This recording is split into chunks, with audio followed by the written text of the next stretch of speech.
विपक्षी नेता मानिक सरकार और विपक्ष के नेता बादल चौधरी के साथ साथ सीपीआईएम के नेता तापस दत्त, वासुदेव मजूमदार, परीक्षित मुराशिंग और सुधन दास पर कथित तौर पर सत्ताधारी बीजेपी द्वारा शांति बाजार में सीपीआईएम परिवार का दौरा करने के दौरान हमला किया गया। बिलोनिया में वामपंथियों ने राज्य के अन्य उप विभाजनों के साथ विपक्ष के नेताओं और उप नेता सहित सीपीआईएम नेताओं और कार्यकर्ताओं पर कल के हमले की निंदा करते हुए विरोध में दहाड़ दिया। वामपंथी नेता और कार्यकर्ता विरोध करते हुए राज्य में लोकतंत्र की बहाली के साथ साथ शांति बाजार की घटना के अपराधियों के लिए सजा की मांग की। सीपीआईएम के बिलोनिया मंडल पार्टी कार्यालय से सटे राजमार्ग पर विरोध प्रदर्शन किया गया। हाथों में प्ले कार्ड लेकर वामपंथी कार्यकर्ता विरोध करते हुए सड़क पर खड़े हो गए। सीपीआईएम बिलोनिया डिविजनल कमेटी के नेता तापस दत्त, दक्षिण जिला सचिव वासुदेव मजूमदार और अन्य नेता और छात्र और युवा संगठनों के कार्यकर्ता विरोध में शामिल हुए। विरोध सभा से सीपीआईएम बिलोनिया के मंडल सचिव तापस दत्त ने कहा कि राज्य में कानून का कोई नियम नहीं है और राज्य में लोकतंत्र नहीं है। उन्होंने विपक्षी नेताओं और कार्यकर्ताओं पर चल रहे हमले के खिलाफ एकजुट होने और संघर्ष करने के लिए सभी क्षेत्रों के लोगों का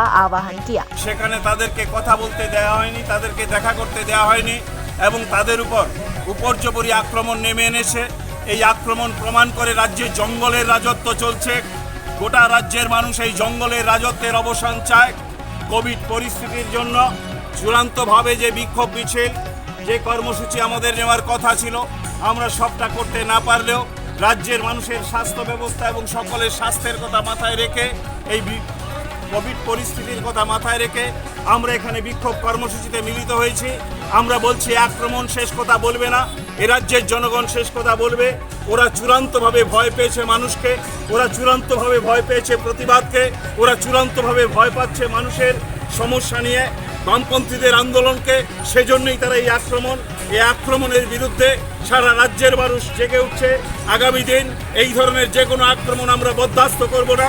তার বিরুদ্ধে বৃহত্তর আন্দোলন গোটা রাজ্যব্যাপী চলবে এবং গণতন্ত্রের যে কবর এই রাজ্যের মধ্যে ঘুরেছে এই বিজেপির নেতৃত্বাধীন সরকার, এই সরকার আইনের শাসন যতক্ষণ না প্রতিষ্ঠা করছে আমরা বলবো ততক্ষণ পর্যন্ত রাজ্যের মানুষের এই লড়াই চলতে থাকবে। ওরা গুন্ডামি করে ত্রিপুরা রাজ্যের গণতান্ত্রিক আন্দোলনকে স্তব্ধ করতে পারবে না, ওরা গুন্ডামি করে প্রতিবাদকে আটকে রাখতে পারবে না, ওরা গুন্ডামি করে মানুষের জন্য বামপন্থীদের কথা বলাকে বন্ধ করতে পারবে না। এই লড়াই আগামী দিন আরো বৃহত্তর পরিসরে চলতেই থাকবে। এই আক্রমণ প্রমাণ করছে যে ওরা ভয় পেয়েছে এবং বামপন্থীরা সঠিক রাস্তা ধরে মানুষের জন্য লড়াই করছে। এজন্যই তারা এই আক্রমণ বারবার সংগঠিত করছে।